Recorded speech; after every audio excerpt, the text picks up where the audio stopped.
Over the weekend, we had a gigantic protest in New York called the People's Climate Protest.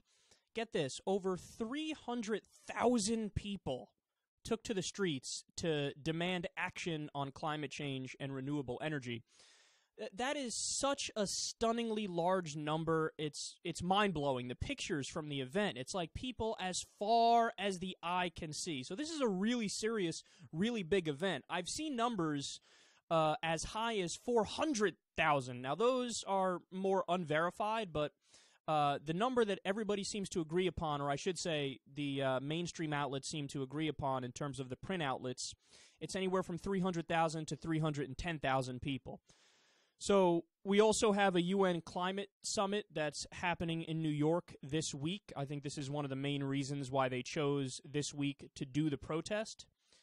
But the angle to the story that is both fascinating and immensely depressing to me is that this is the media capital of the world where they're doing the protest. And would you like to take a guess how much live coverage of the protest there was from the three big ones? MSNBC, Fox News, CNN. 0 minutes. 0 minutes and 0 seconds. None of them sent a camera crew. None of them. Okay. I have to say, when I learned that fact, my mind immediately went Alex Jonesy. I was like, wait. 310,000 people get together in the media capital of the world to protest for action on climate change. There's none of the big three cameras there. None. Okay, what's going on here? This is absurd. This is ridiculous. Because stop and think about it. Remember when the Tea Party protests were going on? You couldn't walk 32 feet without seeing 8 cameras shoved in somebody's face. I mean, Fox News was covering it like, oh, here we have the most patriotic human beings on planet Earth. These are the Tea Party people. They love the Founding Fathers. They love America. They love patriotism, and they're just standing up for their rights. That's what they're doing. They're marching. Now, these could be protests of like 3,000 people maybe gathered somewhere, and most of them are on rascal scooters. And it's treated like, this is the biggest protest ever. This is like the Million Man March minus a million men, but we're going to act like it's plus a million men.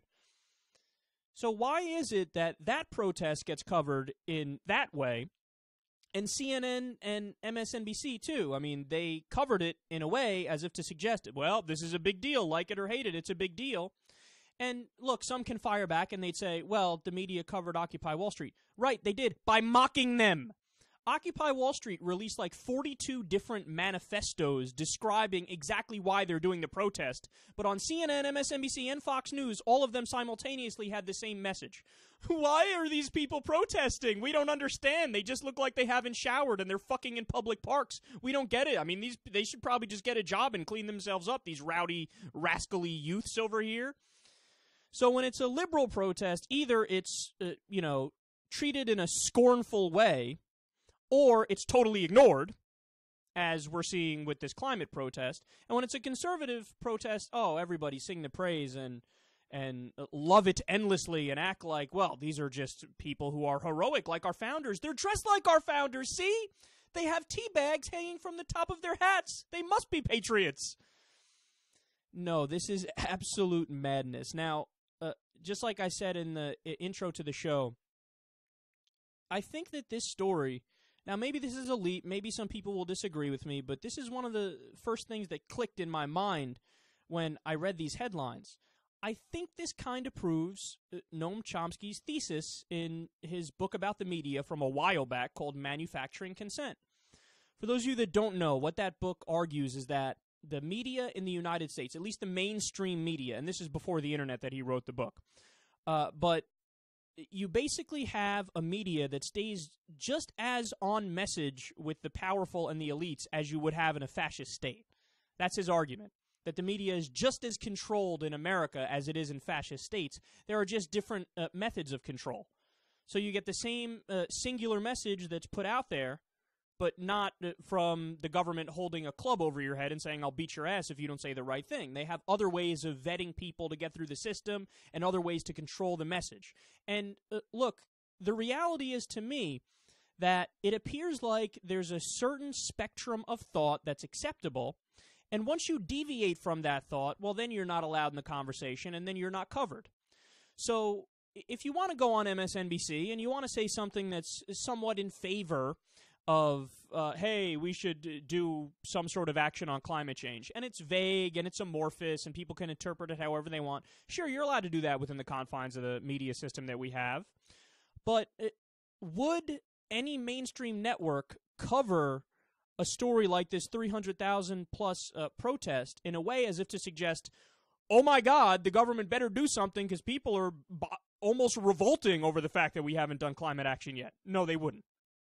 They wouldn't, because the spectrum of the media allows you to either cheer rah-rah for the Republicans and go as far right-wing as you possibly want, or it says you could go just as far as establishment Democratic politicians to the left and no further left.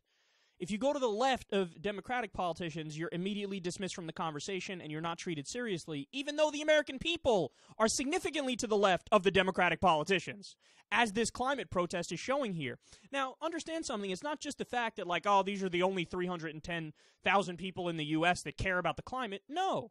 In fact, if you look at the polls, the American people have been screaming for a long time to actually do something on the climate. Just the politicians aren't listening to that. But here we have a situation where the media, the mainstream media, has totally ignored a gigantic story.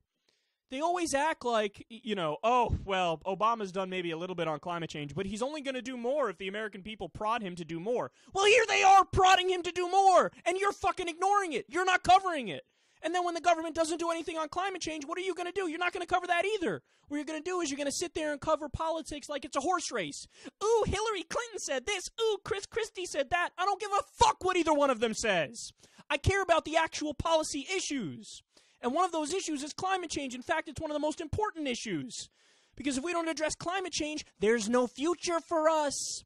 Now, a bunch of fucking oil executive idiots might not give a shit about that because they'll be dead by then, so what the fuck do they care? But hey, you're going to have great-grandchildren, dipsticks. Do you not realize this? Do you want to fuck up the planet so you can get a little richer now and screw it over for everybody down the road because you're a douche? I guess that is what they want.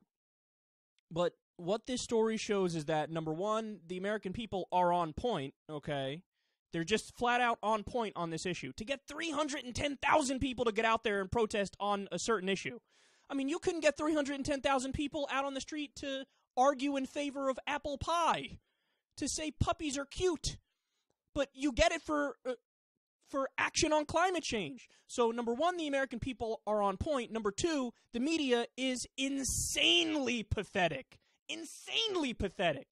I'm a little rinky-dink blog talk radio show and YouTube channel, okay? And I have to be the one to cover this? I have to be the one to come out here and say, hey, guys, hello, big deal going on over here. And meanwhile, what's the mainstream media covering? The fucking 2016 presidential race years in advance, but they can't cover a protest with 310,000 people discussing one of the most serious issues of our time. It's so sad.